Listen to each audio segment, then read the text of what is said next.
Alô, Libidores, tudo bem? Aqui é o Rafael Campos e hoje nós iremos ter um episódio sobre cotidianismo. Hoje nós iremos falar sobre refeições. Ficou com água na boca? Então, bora!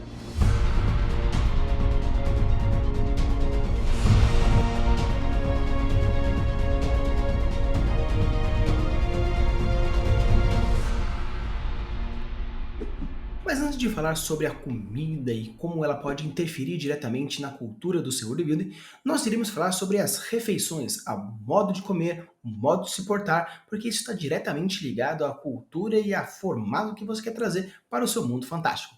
Então, irei trazer alguns exemplos onde a gente pode exemplificar essas formas de trazer tanto a cultura quanto a sociedade para a forma de se alimentar, porque isso está diretamente ligado à essência da cultura, principalmente relacionando ao estilo, formato, refeição, alimentação, biologia e etc. Quando a gente fala das formas como as pessoas elas tratam a comida, tratam a etiqueta para se alimentar, os convidados e a forma do alimento em si, basicamente nós estamos separando em três categorias. A categoria selvagem, a moderada e a refinada. Quando a gente separa dessa forma, basicamente a selvagem ela trata com selvageria e baixeza, onde a etiqueta não existe. O refinado, naqueles perfis mais nobres, e o moderado, uma questão um pouco mais do cotidiano nosso, onde algumas regras existem, algumas convenções existem, porém é totalmente plausível ser mudado dependendo da cultura, da região e das pessoas que estão envolvidas nesse tipo de refeição. Quando nós estamos falando sobre refeição e a cultura envolvida e os tipos de refeições que a gente pode fazer, uma coisa interessante é que muitas vezes você não precisa necessariamente adequar a refeição para o tipo de personalidade, mas sim deixar os negócios rolarem a partir do estereótipo que a gente pode trabalhar. Se a gente pega, por exemplo, os nômades, os selvagens e as pessoas de mais baixa cultura. Para ser estereotipado, a escolha sincera pode ser o mais adequada para bárbaros, povos nômades e aqueles cuja civilização está em seus estágios iniciais. As refeições podem ser feitas de qualquer momento, quando o animal está parado ou logo após ele ser morto. Ninguém se lava antecipadamente e eles aparecem cheirando qualquer coisa que esteja cheirando, vestindo qualquer coisa que esteja neles ou provavelmente até mesmo sujo. Talvez não haja mesa ou talheres, e se as pessoas se juntam, elas ficam de pé ou sentados no chão ou em cima de uma pele ou qualquer coisa que seja. Para chamar outros, você basicamente pode até gritar o nome da pessoa e caso não apareça, o problema é dela. Você se alimenta na mão mesmo, dedos e boca sujos, são limpos nas mangas, se isso for limpo. Arrotos podem ser comuns, canções altas, histórias e cervejas fluem por aí. Qualquer um que precise se afastar simplesmente vai embora, possivelmente perdendo até o seu lugar. Em alguns casos, a pessoa até pode fazer as suas necessidades no mesmo lugar onde come. E aqueles que querem alguma coisa simplesmente pegam. Então, muitas vezes você pode trabalhar esse tipo de relação que tem, não simplesmente trabalhando de uma forma mais bárbara ou até mesmo de qualquer jeito. Você pode trabalhar num local um pouco mais simples, ou até mesmo um local onde a sociedade, que é considerada como refinada, não tenha chegado lá. Ou até mesmo quando você tem um público um pouco mais focado em natureza, ou animais, ou até mesmo uma questão bem mais selvagem mesmo. Não necessariamente um povo que tem esse tipo de ação não tem cultura, mas sim são culturas que são um pouco diferenciadas. Porque você pode simplesmente, por necessidade, por espaço, por tecnologia, trabalhar dessa forma. Então, quando você for trabalhar a sua selvageria dentro das suas refeições, você pode trabalhar dessa forma. Trabalhar aquele estereótipo mesmo, aquele bárbaro nojentão que destrói, quebra e faz coisa e grita e fala alto. Até mesmo existem muitas culturas, hoje em dia mesmo, que falar alto na refeição não é um problema. Ou até mesmo deixar um pouco de comida, jogar no prato do outro, dar para o cachorro. Muitas vezes são pequenos pedaços que você não percebe, mas dependendo da região onde você está, isso é considerado totalmente uma falta de educação. Então você pode simplesmente trabalhar a sua cultura de refeição de uma forma tão mais direta, mostrando e querendo mesmo intensificar, trazendo algum tipo de complemento, algum tipo de contraste, como por exemplo, você pode pegar uma personagem ou um personagem que tem um ambiente um pouco mais nobre, onde ele quer adentrar dentro de um mundo, ou trazer alguma relação, aonde ele chega num povo mais bárbaro, um pouco mais de cultura mais antiga, nesse ponto, quando eu digo antiga, eu digo uma questão um pouco mais voltada ao seu animalesco, aos seus instintos, e com isso ela se sente incomodada vendo essa questão tão contrastante entre as duas culturas na questão do alimento. Então você pode causar cenas muito boas até mesmo mostrar uma profundidade de comportamento com alguns tipos de refeições e simplesmente a forma de se comportar dentro dos pratos e também nos seus cotidianos dentro de uma alimentação, seja café da manhã, almoço e janta. E da mesma forma você pode também trabalhar exatamente o extremo oposto, onde existe umas regras de etiquetas dentro daquela refeição, aonde existe qual prato coloca o quê, qual talher coloca o quê, qual é a ordem do menu, até mesmo quais são as regras de vestimentas, de palavreados, de momentos, de quem faz o quê. Então você pode trabalhar algumas regras numa questão tanto social quanto comportamental para trabalhar um pouco mais essa refeição um pouco mais refinada. Então eu vou trazer alguns exemplos bem interessantes que você pode colocar dentro do seu mundo fantástico a partir dessas regras de etiqueta, a partir de muitas questões históricas e estereotipadas da mesma forma. As refeições provavelmente são feitas no horário específico e se mudadas sutilmente num dia ou no outro, pode ser ditas e devem ser feitas isso com antecedência. Um convidado, por exemplo, pode ser falado para fazer um discurso antes de entrar na questão da alimentação. A refeição não começa se todos não estiverem sentados. Uma oração pode ser feita. O anfitrião da casa pode estar sempre em pé e colocar as pessoas à sua volta. Então você pode trabalhar de diversas formas diferentes.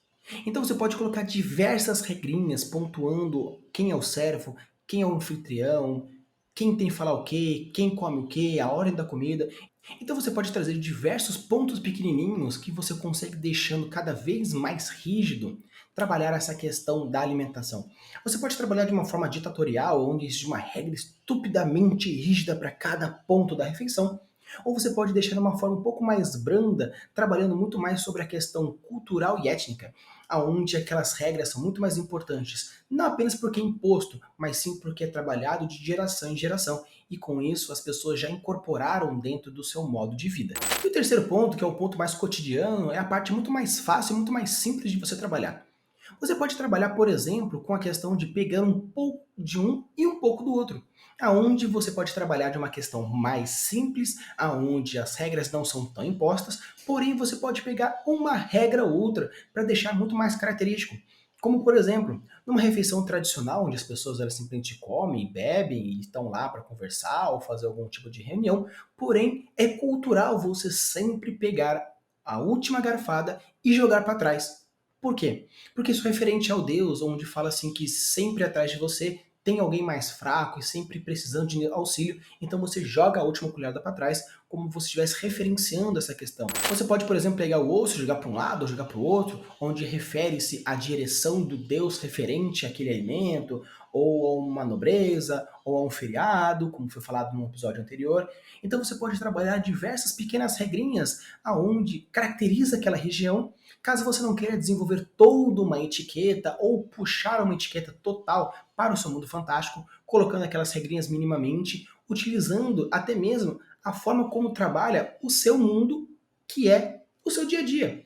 Então você pode pegar, por exemplo, uma cultura mais dos seus avós, dos seus avós, algum outro que você goste. Por exemplo, na minha casa você poderia comer em qualquer horário. A comida estava pronta, então você ia lá, comia, terminava, guardava, limpava e já era. Um outro ponto, por exemplo, na casa do meu avô, aonde ele senta na ponta, ele é servido primeiro, a minha avó obrigatoriamente está sentada na direita dele e ela é a segunda a comer. Os filhos eles são colocados durante a mesa a partir da sua idade cronológica. Então você pode caracterizar da forma como você quiser, da forma como se sentir mais à vontade. Com isso você deixa não apenas aquela questão da refeição, mas sim mostrar a profundidade da sua cultura, aonde você precisa colocar uma cena um pouco mais constrangedora ou até um pouco mais de amizade, de empatia, onde você pode colocar em pequenos pontos essa questão da refeição dentro do seu mundo fantástico.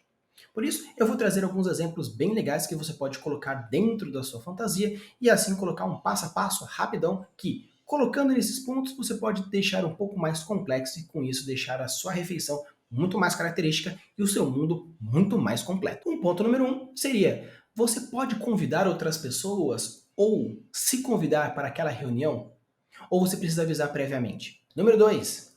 Existe algum traje específico para comer aquele tipo de refeição, com aquele tipo de local, aquele tipo de dia? Número 3, existe alguma regra de assentos, como por exemplo na minha família por parte de vô, onde obrigatoriamente o anfitrião ele senta na frente, a esposa à sua esquerda e os filhos uma roda a partir das idades cronológicas, ou as pessoas podem sentar em qualquer lugar que não tem problema? Existe alguma regra para horários, onde você pode no máximo chegar a algum teu horário, e caso você seja o último, existe alguma regra que você precisa fazer alguma coisa, as pessoas se levantam para você? Existe alguma questão nesse ponto de horas? Outro ponto seria na parte de servir. Você se serve, o outro te serve, você serve o outro, existe uma quantidade de elementos que você pode pegar, você pode repetir. Um outro ponto, você pode perguntar se pode levar armas, se não pode levar armas, ou itens mágicos, ou algum outro ponto onde você precisa levar algum presente para a pessoa. Então existem vários pontos que você pode trabalhar dentro de uma refeição. Então caso você queira mostrar um pouco mais de cultura, numa cena um pouco mais de cotidiano, ou preparar para uma outra ação que está para acontecer, você pode mostrar na sua cena, dentro do seu livro, ou até mesmo na sua cena de RPG, onde as pessoas se preparam para alguma refeição, onde você consegue mostrar as pequenas nuances culturais, sociais, ou até mesmo algumas cenas interessantes onde você apresenta uma pessoa, onde você busca informação. Então você pode colocar diversas cenas relacionadas às refeições. Por isso, quando você for trabalhar dentro do seu mundo fantástico, coloque algumas cenas de refeições, crie como é feito as refeições dentro do seu mundo. Porque você pode mostrar um pouco da cultura, um pouco da sociedade, um pouco da economia, um pouco da política, porque tudo isso está voltado. Se a economia, por exemplo, é boa, a coisa é farto. A política ela é ditatorial, então existe uma regra muito fechadinha. Ela é uma política um pouco mais social, onde todo mundo compartilha. Então você pode mostrar pequenas cenas onde mostra a profundidade da cultura e os pontos específicos que você pode trabalhar dentro dela. Até mesmo colocar cenas de obstáculos, onde as pessoas precisam quebrar algumas barreiras culturais, ou até mesmo sociopolíticas, onde uma pessoa precisa criar um laço político com outra, mostrando essas questões sociais alimentícias. Então é super interessante você pensar um pouquinho, não precisa entrar tão fundo na parte de alimentação, porque sim, é uma cena de cotidiano, você não precisa criar tanto fundo para poder fazer uma cena dessa. Porém, criar cenas de cotidiano, começando como por exemplo essa, nas refeições, é bem interessante porque você começa a mostrar a complexidade e muitas vezes fazer cenas incríveis, porque quem nunca sentiu vontade de pegar uma torta e jogar na cara do colega no meio de uma refeição, ou pegar um canudinho de papel e dar aquela soprada para acertar o amiguinho que está do lado? Então crie cenas interessantes em cenas de refeições, em cenas de alimentação, porque isso vai deixar não apenas o seu mundo mais completo, mais complexo, interessante e muitas vezes gostoso. Usem e abusem das suas criações e deixem seus mundos cada vez mais incríveis. Valeu!